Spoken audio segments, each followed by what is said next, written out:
कौसल्या सुप्रजा रामपूर्वा सन्ध्या प्रवर्तते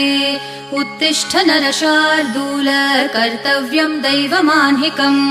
कौसल्या सुप्रजा रामपूर्वा सन्ध्या प्रवर्तते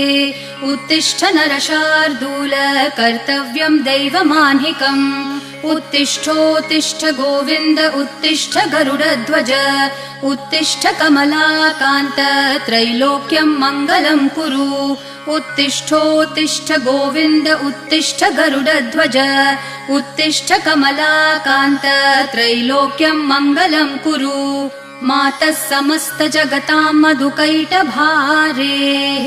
वक्षो विहारिणि मनोहर दिव्यमूर्ते श्रीस्वामिनि श्रितजनप्रियदानशीले श्रीवेङ्कटेश दयिते तव सुप्रभातम्।